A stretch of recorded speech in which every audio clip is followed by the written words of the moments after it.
them in place to keep us in chains. By a show of hands, who else is sick and tired of the same 1%? Trying to keep us small, trying to keep us from getting out. Minimizing the struggles they've caused, saying we're not working hard enough.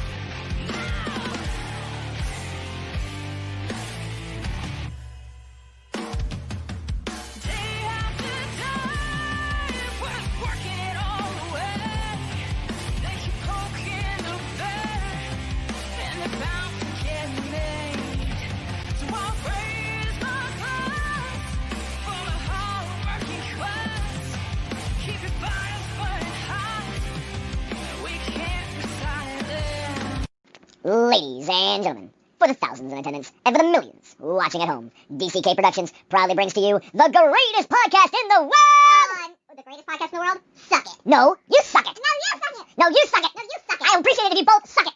Suck it! We really should stop this fighting. Otherwise we'll miss the fireworks. There won't be any fireworks. And here we go. I hate it when I do that.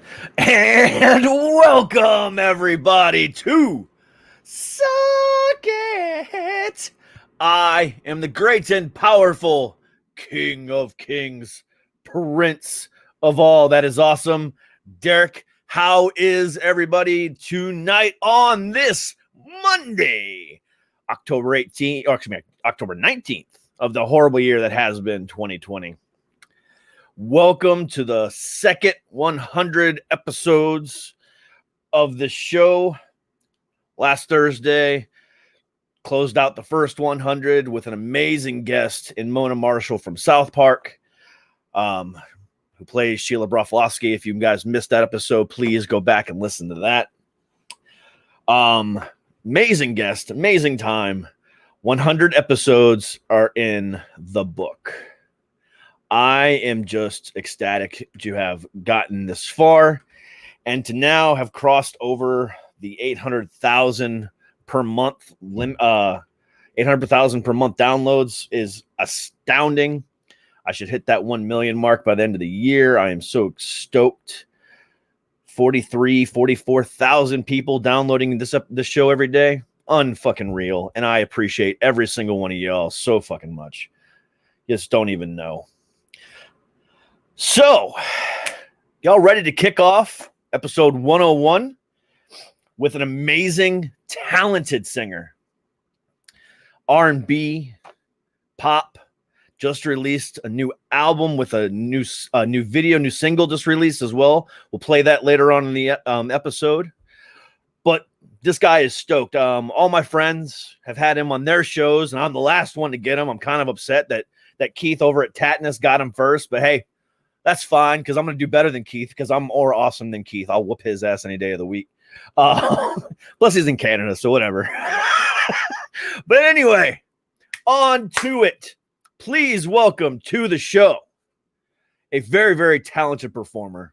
A man I'm very glad to have with us tonight. Please welcome Mr. Ian Guerin. Hey, buddy. Hey, how are you? I'm glad to be here on the show. I didn't know that this was the last one. What do you mean?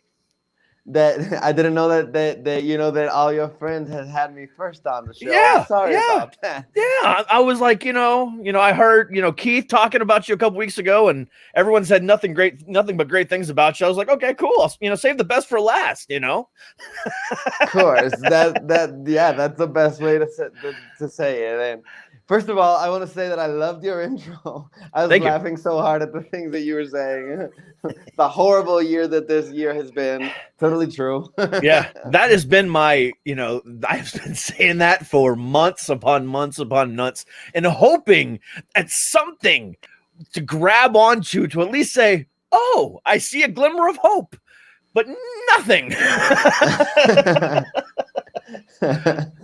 No, I don't think it's gonna get better because the winter is coming. Like, how I was talking to my mother the other day, like, how are we gonna celebrate Christmas, or what's the plan? Like, is there a plan? Like, it's a mess, but well, we gotta pull through and make the best out of it.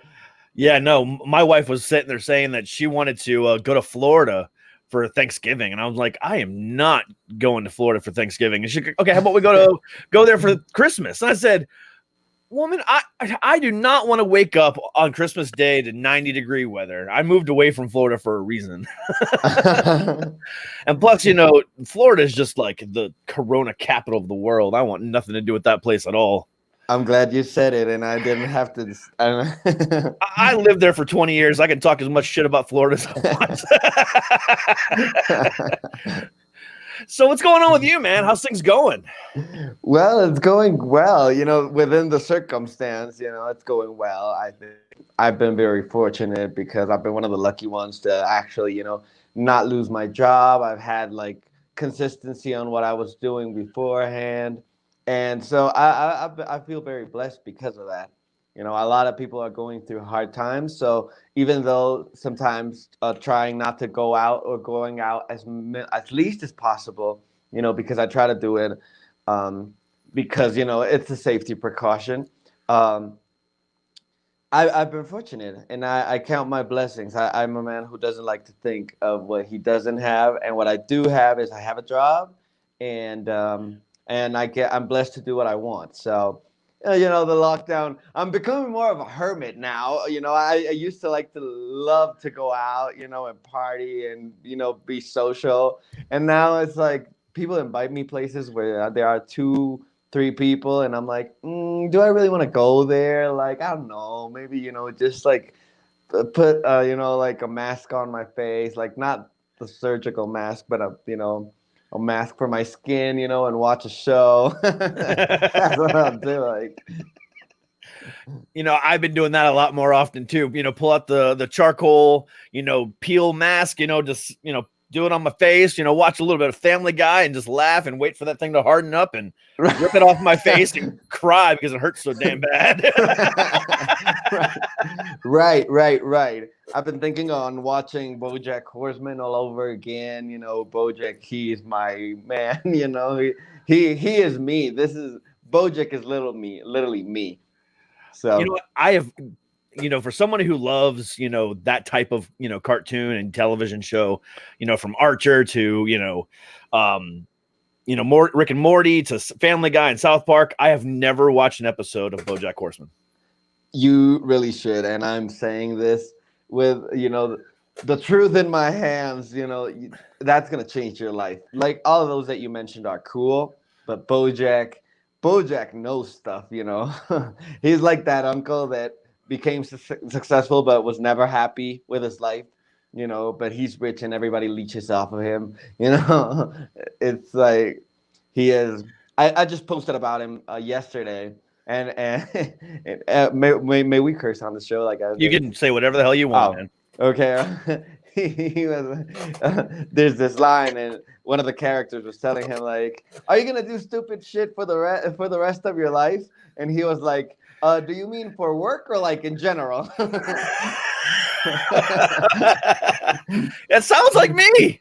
Yes, like definitely. Like, dude, for this like a scarce 8 minutes that I've seen your personality, you're definitely gonna enjoy it, and you're gonna want to watch it twice. That's what I did when I finished BoJack. I was like, I'm so happy. I feel like so understood when I'm watching that I don't want to watch anything else. So what I did is after the last episode, I just played it all over again. Yeah, I'm one of those guys that stays up until 2:00 in the morning because, between, doing graphics every day for the artwork for the show and promoting this or trying to get guests or whatever else, I usually binge watch all the TV shows my wife doesn't like to watch while she's asleep, laying next to me, and I'm sitting there playing on my computer. So tonight I will turn on BoJack Horseman while she's asleep, and I will discover the awesomeness behind that show just because you recommended it, Ian. I tell you, you're not going to regret it. I hope not. I've heard nothing but good things about it. I've just never gotten around to it. I mean, I'm also that same guy that's never turned on Netflix and watched Schitt's Creek yet, which I know I need to do as well. So I will watch BoJack. Yeah, but BoJack is different, like from Rick and Morty and all of those, because they're always trying to like be ironic about stuff. And he's not ironic. He's just like real. He's us everyday people going through troubles. He just happens to be really rich because he got lucky at it. That's awesome. If we all could only be that lucky, that would, that's the dream. That's the dream right there. Right. So, obviously you've taken this time that we've been stuck in the house and bored in the house and in the house bored to really kind of focus on your music and and do a lot of cool stuff. So, what was the idea behind that? Because here's the thing. I mean, let's be honest. Every musician in the world is stuck at home right now. So they're all putting out music. So how are you making sure that your music stands out above everybody else? Because the odds are it's going to get lost in the shuffle because of how much music is coming out right now, which is just ridiculous, and it's even going to get even worse. So what are you doing to make sure that you punch your fans in the face and really say, "Hey, I'm here, guys"? Well, the one thing that I've done, prior to the lockdown, and that I think that I enjoy now as much as I did not enjoy it at first, is I put out music that does not sound like everything else out there. Like that's the way I think that I stand out. I try to do things that don't follow the trend. Like I'm one of those people who like, if I'm too busy following that trend, how am I gonna be the trendsetter? A few months from now, or a year from now, or a week from now. So I try to put out music that sounds different. I once heard Madonna in a song say, "Every record sounds the same. You got to step into my world." And I believed her, and I kept that in my heart. And ever since, I tried to do music like, if I like a certain style of music, or I want to, make a certain fusion and put something that I've heard before onto one of my tracks, I go to my producer and I'm like, how do we make this our own? How does this sound on Ian Guerin? And what am I going to bring to the table that makes it sound different?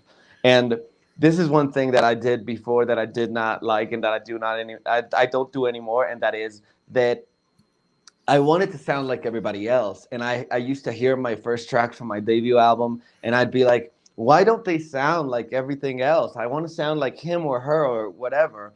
And then, one day I realized, the fact that you have your own sound is going to set you apart from the rest, and you don't want to be nobody else. So that's what I bring them. Like, when you come into my world, you're not going to hear the same stuff. Sometimes what I think happens in the industry is that they work with all the same producers, and they work with all the same songwriters. And so they give them, everyone has their own style, but they're gonna sound alike. So what I do is I don't work with any of them, so I do my own thing, and hopefully one day there will be artists that are gonna be sounding like me, and you're gonna turn that on, and they're gonna say, "Oh, that Ian Guerin? No, that's not Ian Guerin. That's somebody else that sounds like him." So that's the idea. That's what I've been trying to do, and making videos that are not the usual either, like. Yeah, and that's that's honestly the key.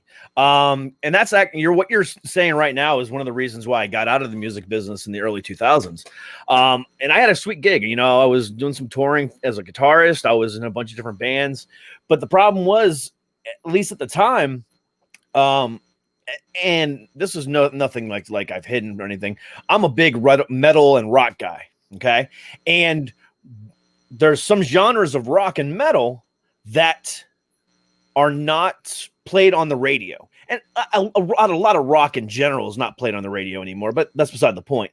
So back in the day, if you were a hardcore metal guy, a scream guy, or a growl guy, or whatever the case might be, it was very hard to find a band that wanted to do that, because they were like, oh, that, they're not going to play that on the radio. So let's go be like everybody else just to get on the radio. And I was like, I'm not doing that. I don't want to be just on the radio. I want to be, my own. I want to do this on my own. I want to have this sound, just like you were saying. And, that was one of my biggest things, is like everybody wanted to sound like everybody else. And that just bothered me beyond anything else. And it just sucked. Definitely does suck. And, I see it a lot now with trap music and hip hop. And I respect a lot of the artists that are out there, and I collaborate with them too. They look for me to do wonderful collaborations. But one thing that I always tell them when they come to me with a piece of advice is that I tell them, try to do your own thing. I know that the industry and this is what you're saying right now, the industry pushes you to be all the same, and many people that are not going to be there in the long run, they try to adapt to the current trend and do the fad music, and for a quick fix of fame. But if you want to be in this career like the greats, like the legends, for a very long time, because longevity is the only test, and the only true one, at least, you gotta sound different, because you can't turn the radio on and hear the same song in different voices throughout the whole. There's got to be more eclecticism. I don't know if that word even exists, but if not, new word alert. That's a good word. Eclecticism. I like that. New word alert. Because I don't think eclecticness works, but eclecticism, I like that. There we go. We're gonna go ahead. I'm gonna go ahead and we'll go ahead and submit that to Webster, and I'll credit you for it. But no, you're 100% right. I mean, if you look back at like the 60s, during an influx of a whole bunch of different types of music, rock and roll was coming into its own. There's still jazz, there was R&B, all this different types of music. And then you had two of these amazing standouts that still people talk about today, in Janis Joplin and Jimi Hendrix. And they were unlike anything anyone's ever heard before. And now 60 years later, we're still talking about how awesome that was. And, you don't get a lot of that these days. You've got 10 Taylor Swift sound-alikes out there. You've got a couple, wannabe Mariah Careys, and I don't know why anyone would ever want to try to be like Kanye West, but there's people out there trying to do that. Right. But I mean, that's just the way it is. And it's like, dude, come up with something that's your own. Own that shit. You know what I mean? Yes, because there's one Taylor Swift already. She's out there. And if you want to be a sound-alike, then what's in it for you? Like, people are just going to say, oh, that should have been written by Taylor Swift. Too bad it wasn't. Oh, wait, it was. It just performed by somebody else. I don't think there's and I don't want to mention the artist that came to mind, but she listens to a lot of Madonna records, and I think she's a great artist. It's just too bad that she doesn't like to put her talent to good use and do something creative. But yeah, I mean, I don't want to get into a rabbit hole with and is she also an actress? Yes. Well, yeah. Okay, I know who it is, right? Yeah, I know you're talking about. Okay, I was like, I thought I knew who you were talking about, but I wanted to be sure. Okay. And people know who she is too, but I don't want beehives or anyone coming. It's not Beyonce, by the way, because I'm gonna get my Instagram canceled. All the beehive reporting me and stuff. I don't want that. So it's not her, guys. It's not her. But yeah, I mean, that's you're hit the nose on the head. I mean, it's a sad reality, and especially with them being like, just a handful of good, songwriters out there. If Taylor Swift doesn't want this song, they're gonna shop it to somebody else, and they'll be like, oh, Taylor Swift didn't want this song, but we wrote it for her. You can have it, and they're like, oh, okay, cool, and then boom. Which happens a lot in the industry, and a lot of I was watching a video the other day of artists that passed on songs that went to number one. There was Rock Your Body, which was passed on by Michael Jackson. There was Shape of You, which was passed on by Rihanna. There's a whole bunch of titles of people who passed on songs. And as a songwriter, I want to be in that circle too. That's why I'm trying to be very careful with whom I mention. I don't want to burn any bridges. Oh, no. Yeah. But you can burn that bridge with Kanye West, though. I don't care. You know what? No, because I don't want... all right, fine. I'll do it. I don't care. Yeah. Let's say he's different. So I don't want to be winning my first Grammy and have him come up on stage and, interrupt me because... That'll make you famous. Yeah, but that'll make me pissed off too, and I don't want to make a scene there. So, blessings to him, whatever he's doing. And Yeah. running for president. Thoughts and prayers. All right. Okay. That's one line that you'll get from BoJack Horseman when everyone is like, in the industry trying to post this all. They're all very kind and noble, but in reality, they're all crooked and and so something comes up and they'll be like thoughts and prayers. Oh yeah, thoughts and prayers. Yeah. Yeah. And what actually you brought up a good point about how Shape of You was supposed to go to Rihanna and it ended up going to Sheeran. And then you could tell it wasn't meant for him, because with that song, it was it was such a departure from anything he's ever done before. If you go back and listen to his first album with, Photograph and all this other stuff, that was all acoustically done. It was mostly just him. And then all of a sudden, this whole electric song that doesn't even have any acoustic guitar in it at all. And people knew right away, this was not meant for Ed Sheeran. It was kind of and that unfortunately that happens all too often. And it sucks, especially for the good ones like Ed Sheeran, who I think is one of the greatest, out there today. Yeah. I don't follow a lot of Ed Sheeran because I like, other types of music, like more upbeat. I'm like from the Michael Jacksons and Princes and, Bruno Marses of the world, but yeah, definitely like that happens a lot. And as I said, I want to be part of that circle as a songwriter, that Dolly Parton saying when they said, do you know that people think that Whitney Houston wrote that song? And she was like, well, I don't care as long as the checks come knocking on my door, So I want to be part of that. And that's part of the essence. And going back to the question, I think that's what I try to offer. Like at first I didn't, but now I do. And I'm very proud that some people say, it sounds similar to, but it doesn't sound like anything that I've heard before. It sounds like a mixture of influences. And that's what I always say. Like we all have influences, because unless we've lived under a rock for the past the years of our lives, I was going to say 40 years of my life, but I wasn't around, we have influences and we've heard songs and we know what we like. So we're going to sound similar too. Like even Michael sounded a little bit like James Brown, and Prince did too. And there's nothing wrong with that, but they had their own style. Yeah. So with all that being said, as an independent artist, are you wanting to stay independent and carve your own path? Or are you hoping that a Sony or a BMG picks you up?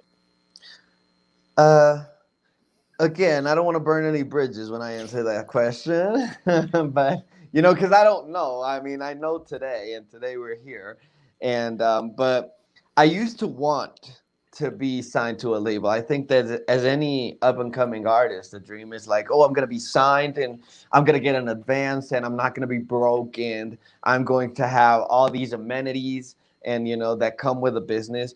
But being so far in and seeing the milestones that I've reached on my own, I'm starting to, and knowing people who are signed to labels that don't necessarily, support them as much as they should, or that don't make the great of a difference. I'd like to be signed as a songwriter and have a distribution deal and, just write a few songs for or a lot of songs, whatever, for other artists, but be able to keep my artistic persona independent, so use that funding, that money that I get from the songwriting of other label colleagues, and to use it to invest on my own project and probably have my own label and get myself heard through that. Because one thing that I don't want to give away, and that I'm very reluctant, to give away. I always mix those two words, but whatever. I'm very, very, reluctant to giving away my masters, and that's one part of the deal. And that's another thing that I tell artists that come up to me for advice. I'm like, don't give away your masters. This was a piece of advice that a Grammy-winning personality gave to me, and he worked with Celine and Michael and Prince and Shakira and all the big names, and he said, don't sign your songs away. whatever you do, don't sign your songs away. So I was in the middle of negotiating a deal a few months back, and I think that what did it for that deal was that they never got back to me with the writing of I'm going to uh, give you 50% of the ownership of this song that I write for your artist, but I get to keep my catalog and I get to keep the music that I do with other artists outside of this deal for as my own. And I don't know if they liked it or not, but they never got back to me after that. They said that they would, but they didn't. And so that's one thing that I'm reluctant to giving that away, because a lot of industry people that I've met with, they come to me and they say, you know what, you can sell these masters later and make millions. And I'm like, no, I was actually taught that you make millions out of keeping those masters. You know. Yeah. Here's a prime example of that. I might have the details wrong, so nobody, hit me in the comments and saying you're completely wrong. So I might have the details wrong up front. But back about 6 or 7 years ago, there was there still is a big band, a big rock band called Breaking Benjamin. And they had moved from one label to another. And during that whole transition, the old label said, you know what? We're going to go ahead and put out a best hits album, a greatest hits album that you have nothing to do with and don't get any royalties from, because you've left our company. And that's exactly what they did. And, now I think there's some royalties that they have to pay to the old record label every time they go out on tour and play the old songs. And it's just like, that sucks, and unfortunately, you're right. It happens all the time. Yes, and I heard this static the other day. Only 10% of all signed artists are actually making real revenue out of their recordings for the label. And the other 90% is eternally indebted to the label. They constantly owe them money and advances and handouts and they're indebted. So they're, I don't want to say enslaved, and Prince was the one who used that term. So, they are allegedly enslaved, whatever. But it's a common thing. So when it comes to my music, I've owned it for so long, and I've been able to collect the money for so long and sync it and license it whenever I want. That sense of power has taken me to believe that, hey, you know what? Maybe I should open my own label and start supporting all of these talented, super talented artists from around the world that come to me for advice and that want me. Like every day I get like 10, 15 songs that people want me to listen to. And some of them, and if they're watching this, please understand, some of them, they'll say like, oh, sir, I don't know why they call me sir, but whatever, that's what it is. And they'll say like, hey, please listen to my song. And I'm like, yeah, I'll get to it. And they'll be like 2 hours later, hey, did you get a chance to listen to it? And I'm like, no, I'm actually listening to another 10 songs. But, I do believe that there has to be, an opening for those artists without having them commit their whole life to it. Like, did you know that Michael Jackson owned Motown? Oh, he owed them money, like from the time he was signed till the time he left at 20 years old. He was still indebted to them. Yeah. And that kind of stuff, again, it happens all the time, and it's sad, especially for some of the, like you said, like for Michael Jackson of all people too. It's just one of those things that just it's just horrible. It's just horrible. I wish nothing but good things on people, especially in the music business, because it's one of the worst. It's one of the best and the worst businesses to be in, and it's rewarding as all hell. That feeling of walking up on stage is like the greatest feeling in the world. Making music, getting in your car, listening to it on the radio, it's amazing. However, there's a bunch of that backhanded bullshit that happens, or the traveling 250 days a year and not being able to be home with your family. So the rewards on the front end have to be massive. And unfortunately, in today's, economy and the way it is, they're not there anymore unless you're touring. Because, to elaborate further on your point, that only 10% are profiting, if you're a Spotify artist, if you upload your stuff to Spotify and Spotify only, which I know that's not something somebody does, but it literally takes 1 million downloads to make $5,000. But yet only 2% of artists ever hit that 1 million that 1 million download. So that's even a scarier figure. To think if it's a 5-piece band or a 4-piece band hoping to hit a million downloads just to make $5,000, that's insane. And then it waters down to 1,000 less expenses. You know, you have the tax bracket, expenses, the people that work for you. So I can't remember who said this about an artist that I do not like, and this one I'm not afraid to say it. 6ix9ine. People in the audience of this lovely show, do not listen to that kind of music. It's no good for you. It's terrible, but whatever. 6ix9ine, do you know who he is? Yes, unfortunately I do.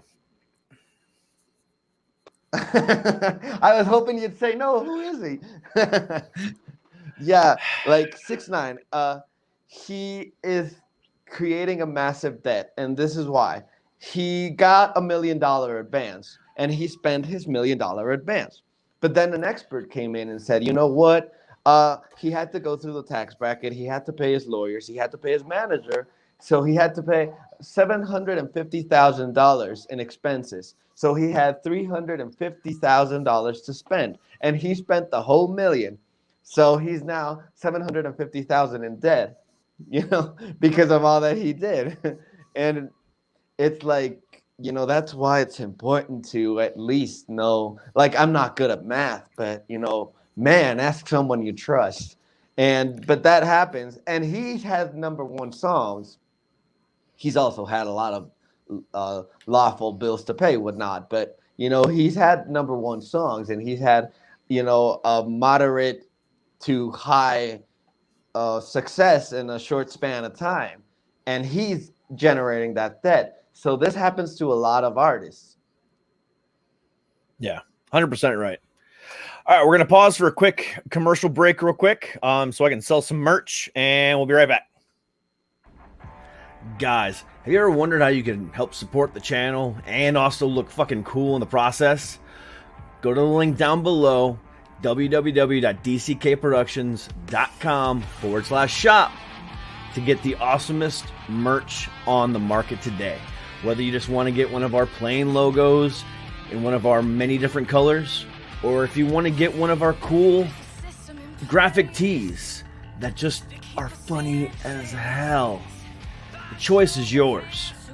But definitely pick up your choice of any one of these shirts in any color, any size, any style that you choose at www.dckproductions.com/shop or click the link in the bio. Thank you, guys.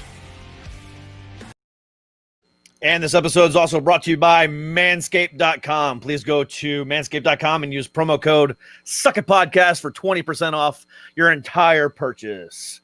So back to the episode. We've talked a little bit about your music. We've talked a little bit. Are you okay? I cannot hear you. Can you hear me now? Ian.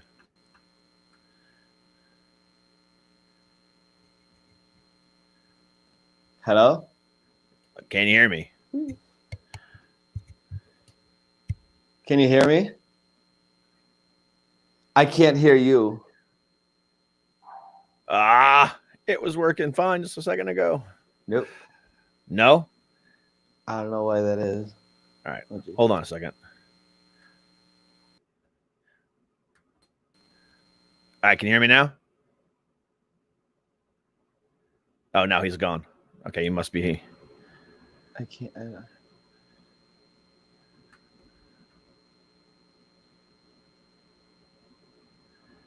you hear me now? No. I don't know why I can't hear you. I could before. Testing. Sorry, folks. The horror of live radio.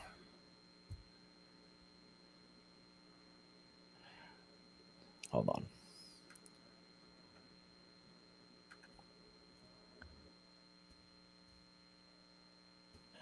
Tell them to log off and log back in.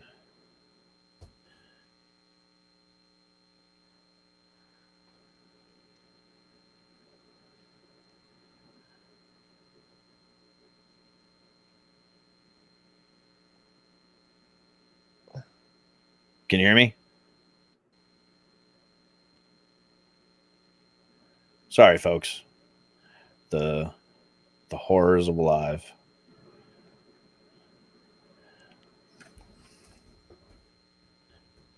Hello?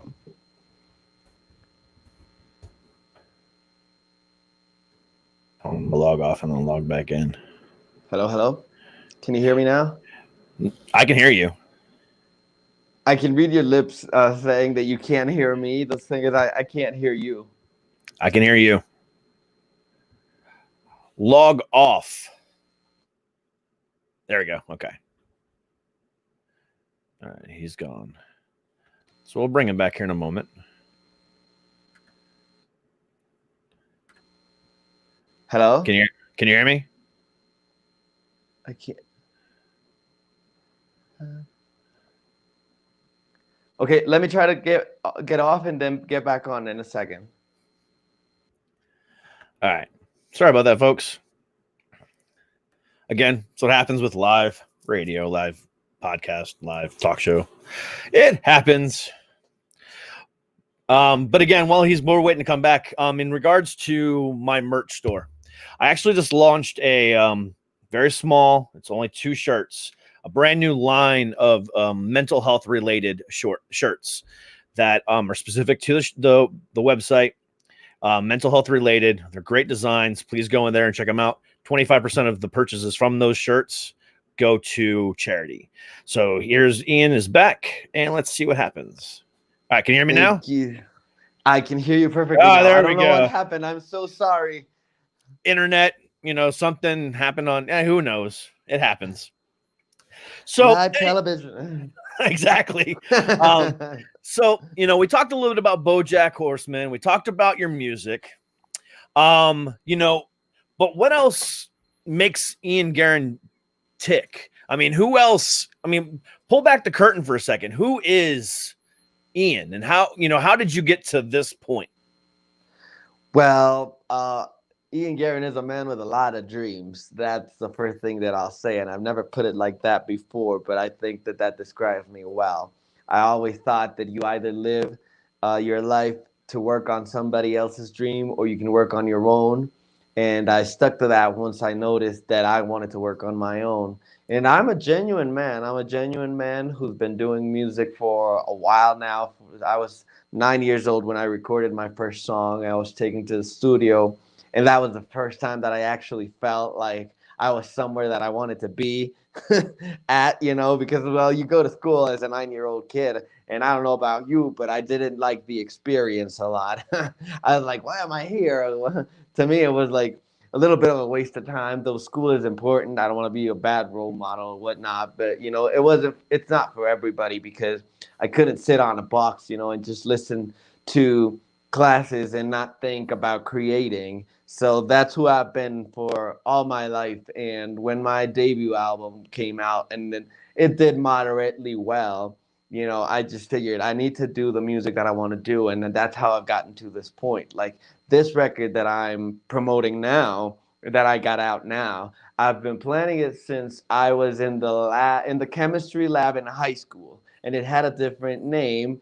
And when I started working on this one, I said, I'm going to go back to that basic, and I'm going to do the music that I want to do. So I'm a genuine man that wants to be remembered as a good guy who hopefully can make music for people to feel better about themselves. And, and in this record, I talk about the downfalls of love, which we all need to appreciate the right person for us. So I don't know. I'm just a positive dude living life and enjoying myself while I'm at it. the world is pretty screwed up and pretty polarized, and there's all these groups that are here to separate people, and I want to unite people, and I want to unite people in a common purpose, which is to feel good about themselves so they can be the best version of themselves for others. Well, damn. Bravo, man. I mean, that's a killer way to say it. There's no better way to say it, and that's just you're just an awesome dude for just saying that by itself. To be able to, I was not I hated school as well. But I hated school, not for the sheer fact of sitting there saying, why am I here? I sit there and saying, why am I going here every day just to get my ass kicked? Because I was the kid that was bullied. I mean, I was bullied constantly. No, don't. You can laugh about it. I laugh about it now. That's why I'm a stand-up comedian. I have a lot of pent-up aggression and a lot of hurt that I release through comedy. No, but I was the kid that was picked on every day and bullied. It took a long time for me to figure out who I was as a human being. I was a musician for a long. I mean, I've been an entertainer now for 22 years of my life. Holy shit, I'm getting old. When you said earlier, for the past 40 years and you haven't been around that long, I have. I turned 40 next year. And I've been an entertainer now for 22 years, whether it had been, music, professional wrestling, and now stand-up comedy and, the talk show. It's, one of those things that if I didn't discover entertainment in general, and I actually credit Michael Jackson and Prince, we talked about them earlier, as the two that inspired me the most to get into entertainment. So I hear you, man. And but not a lot of people wake up every day and say, hey, who am I going to inspire today? Most entertainers wake up and go, okay, how much money can I make today? What can I do with this, or what can I do with that, or what can I sell today to make some money? So, to be somebody that wants to inspire others is just, amazing quality in you, bro. And I admire that highly. Thank you. Thank you so much. And I do want to inspire, because I get inspired by a lot of people. Like I see people in entertainment, and I read their autobiographies, and I hear what they have to say. And I'm so moved by those, words. Like when Jim Carrey said, I wish everybody could be rich and famous so that they could see that it's not the answer. I think that being rich and famous is a consequence of doing what you love. You can Janet, you can be a lawyer, you can be a doctor, you can be an engineer, you can be a cab driver, a singer, or a songwriter, whatever walk of life. If you are good and you are passionate, you'll be two things. You'll be financially successful and you'll be happy. Financial success is just a consequence. It just happens that, this job that we have is in front of the camera, so it comes with notoriety and fame. And I think, and I don't know if you feel the same way, but I wasn't very popular at school either. And I like that you mentioned that, and that synergy that is going on here, because I was thinking about this show yesterday night, and just getting like myself together and saying don't ramble, which I am doing now. And I thought, I want to tell the story of how I was bullied in school, because I was seeing a politician be a bully on TV. No particular one, but I was seeing someone of power be bullying someone else, and I was like, I remember when I was bullied. It was for a very short span of time, and the girl that did it, I liked her, so it double hurt me, because while I was in love with her, she made fun of me, and then she went through a situation in life that was very hard for her, and I kind of forgave her, and that was the first understanding that I had, that you have to be a good person to get good things in life, to live a good life.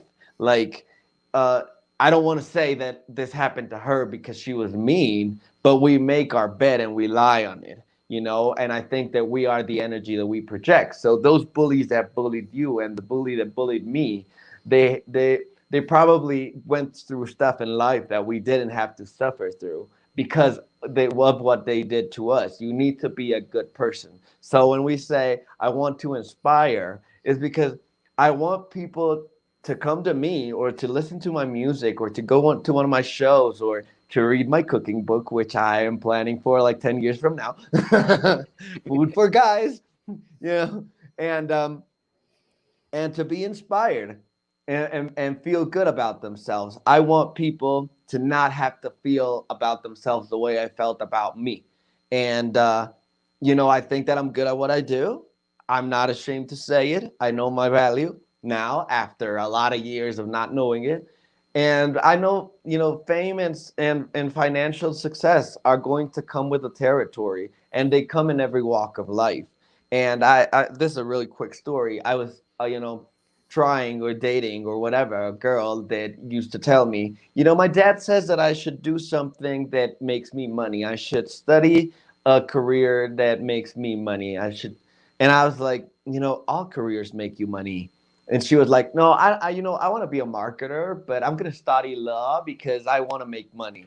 And I'm like, if you're not a good lawyer, you're not going to make money. Like, yeah, that will tell your dad he's an ignorant fuck, and you know, to tell him to not, you know, it's because of people like him.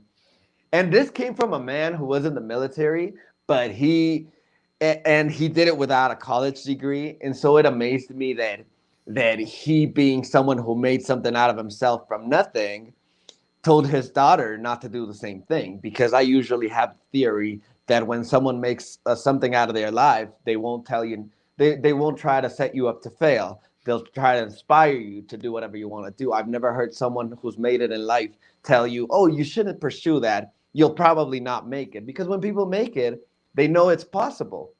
So that's my one advice to everyone. And I don't want to go, you know, extend myself too much in that. But, you know, this is my one advice. If you're looking for fame and money, then, you know, get an OnlyFans channel if you have a nice body and get rich, you know. Show your body to strangers who pay to see it and get rich, you know. But if you have a craft and you're looking for the money in that craft, you're not going to get it. If you have a passion, you'll get the money, even if you don't want it. Like, I saw this guy on CNN the other day, and he was being asked, like, you are like a billionaire, like in billions with a B. And what's up with the Honda, that, you know, the journalist was asking him. And he said, like, this is a perfectly fine car. Like, you know, so it's two different perspectives. People who want $10,000 to go invest in the lease of a Mercedes, and people who have billions of dollars and drive the Honda, because it's not what matters in life. And I've said this before, you know, unless I have a pyramid, I'm not going to take my material shit with me to the grave. And the pyramid, again, would be cool too, but I mean, you know. You know, I just want to thank you for saying that, because, you know, for a while now, I've been debating on whether or not I should have my own OnlyFans account. And now I decided that I want to show my body to the world and then be banned from the internet, probably. No, you're 100% right. My daughter is 10. My youngest daughter is 10. And that little girl reminds me of Jim Carrey. I mean, she has that physical comedy vibe. She's quick-witted and just can do anything. And anytime she ever says to me to do any, you know, that she wants to do this or she wants to do that, it's like, okay, do it. You know, I up and, you know, walked away from, you know, a $90,000 a year job to pursue comedy in this full time. Who am I to tell anybody to do anything else, you know? So, you know, I get it 100%, man. So with all that said, let's see and hear who Ian Guerin is and play for you guys your newest video, chapter 2. Perfect. Well, look how blushing you just got. It's exciting. It's my favorite video, and I think the song reflects everything that we said. So let's do it then. All right. So without any further ado, here is Ian Guerin with chapter 2.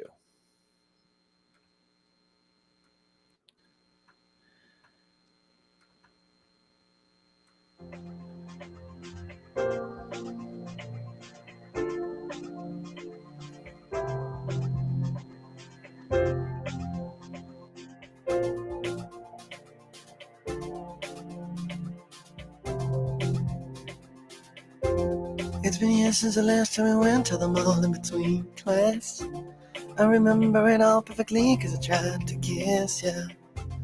You're right, I was in to see me with you. Oh. But it suddenly ended and went cold and you took some distance. My emotions just went up and down in a whirlwind. Anxiety, tears, broken dreams, and obsession. How I like you and see you, love hasn't changed, no. But the one thing that did isn't ready for you. I've become the man you want. I don't need nobody to tell me what to do, to tell me what to say. I don't need nobody to make me feel secure, to build myself for you, baby. Baby, you got it, 'cause you've been hurt, I understand it. Been dragged to the about you, or what would you decide it? He was a page in the book, or chapter 2.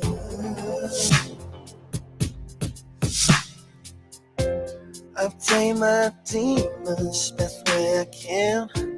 I work my head so that it won't flounder. Back to the dark place, back to the scar, get constantly hounded. My rejection and inferiority. I ask myself to remain calm. You're capable, you're wonderful, you like who you become. Don't blow it, don't blow it. She needs a man who's strong.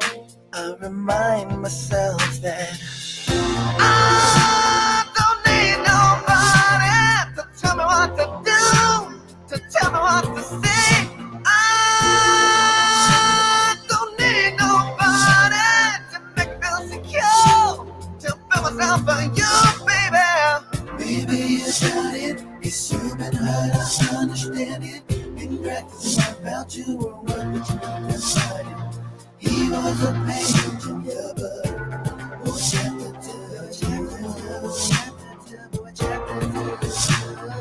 We need to be afraid this time I'm here, I'm willing, I'm able. We don't really need to mess around with projects out of the table. Just chance of life for us to ride. Grab a pen on my hand and share too. But for you, I'll take the chance.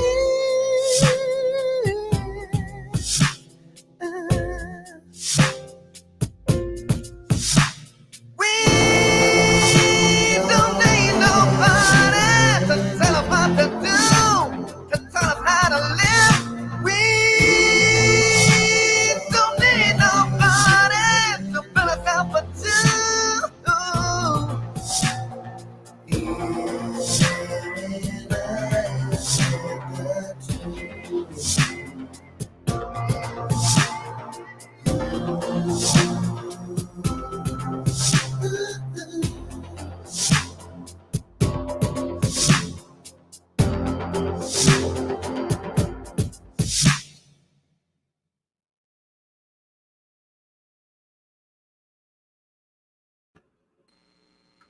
Damn.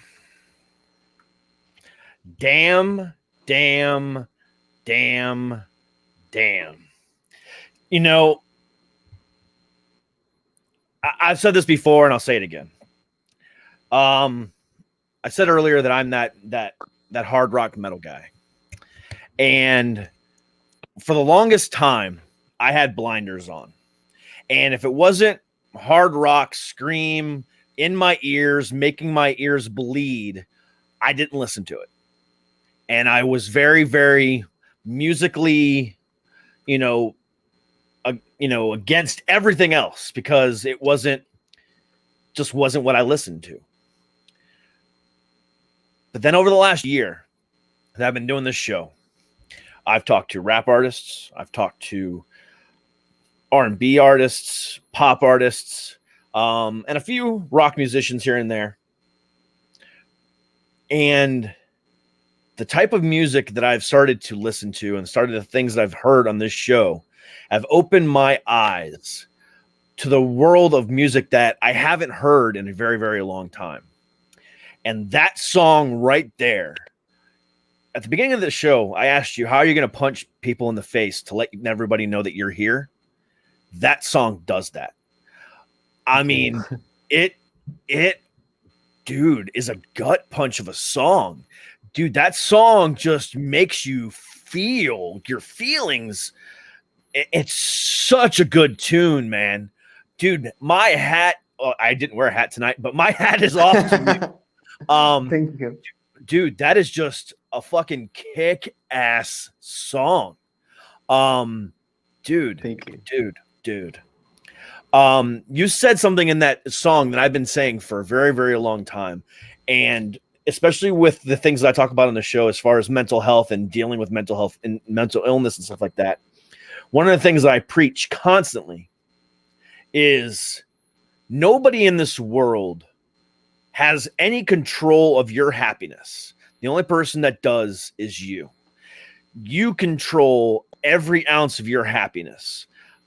Having somebody in your life that adds to that happiness is fantastic, but your ultimate happiness is all on you. And you preach that a lot in this song. And the way you did it was just beautifully done. And I cannot say enough about it. So I'm going to shut up now. But dude, that song is like the song for you, bro. And that's all I got to say. That is damn. Thank you. Thank you so much. Thank you from the bottom of my heart. Thank you, because, you know, that song was hard to write. So one thing that I've been thinking a lot, you know, seeing the reaction of the people about it is, you know, this positive reaction makes all that pain worth it. You know, it's become less of a burden and more of a lesson learned. You know, because those were hard times for me. As I said at the beginning of the show, I was a man who truly like believed in love for all life and for all time, and I wanted someone who was real.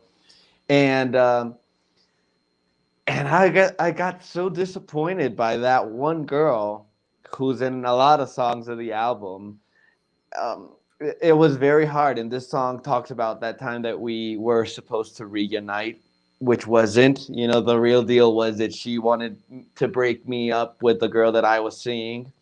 And once she achieved that, she left again, right? And ghosted me. So it took a toll on, you know, I think, and you mentioned mental health.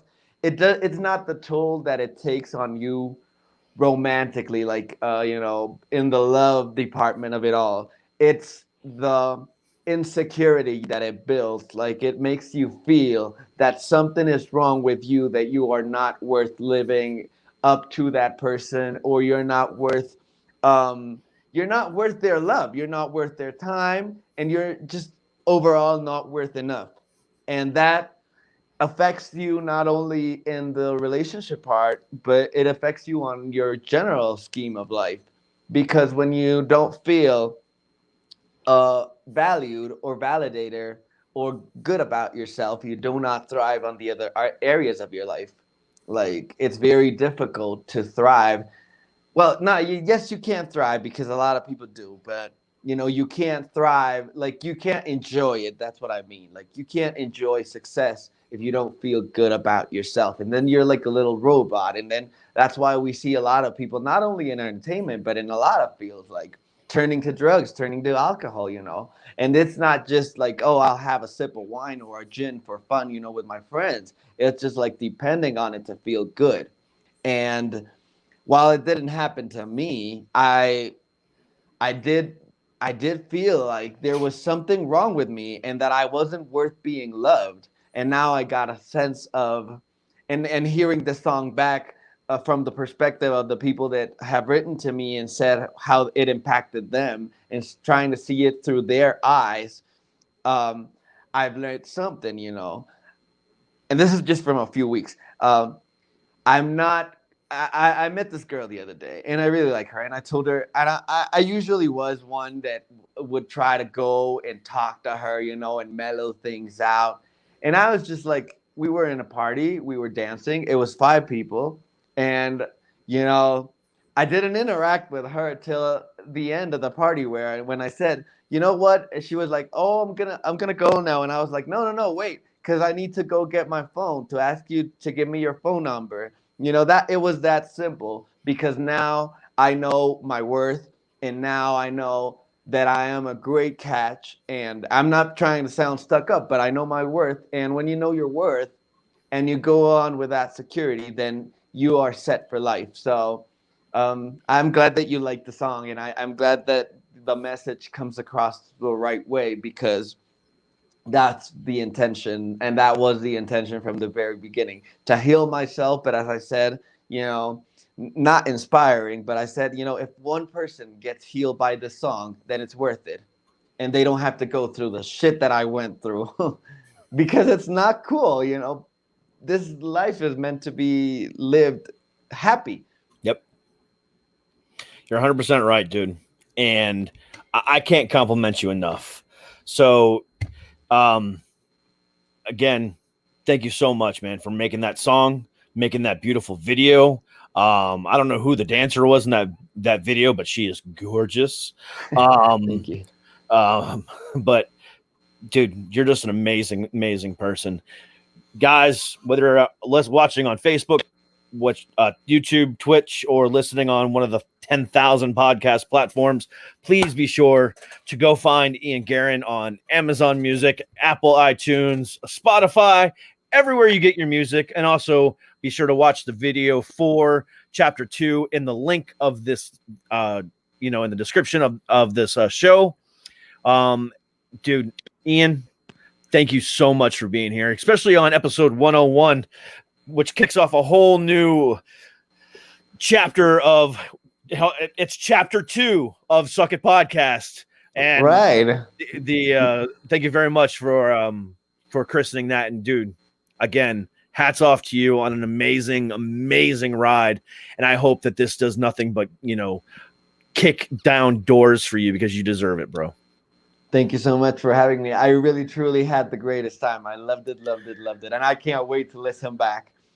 Yes, absolutely. And I will be going back tonight and watching BoJack for you. So, I'll send you a DM and let you know how it goes. Yes, exactly. That's what I was going to say.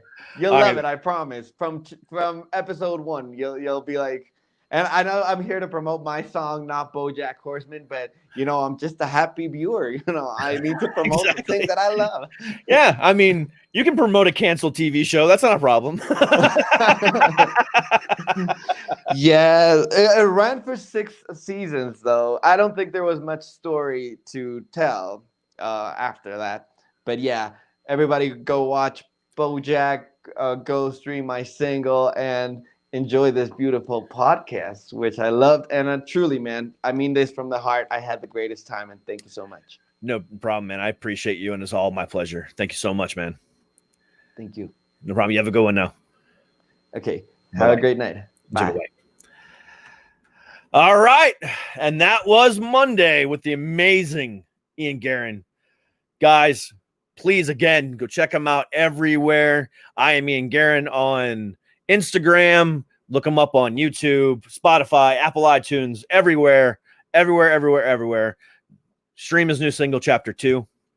And come back here tomorrow night, 8 p.m. East, 5 p.m. West, for the beautiful and talented matchmaker / life coach, Aviva Raymer. She will be on the show to talk about life, love, and happiness and everything else like that. And during this horrible time that we're going through, it's definitely something that is much needed. So come back tomorrow for that motivational show. And then there's a whole other list of crap going on this week. So please make sure you follow me everywhere here at Suck It Podcast on Instagram at Suck It _podcast on Twitter and Facebook, and at Derek Comedy for my personal page. But again, thank you very, very much, guys. Make sure you please like, subscribe to the show anywhere where you're listening or watching, and we'll see you guys tomorrow. Please stay happy, stay healthy, and as always, stay fucking heavy, guys. We'll see you tomorrow. Peace.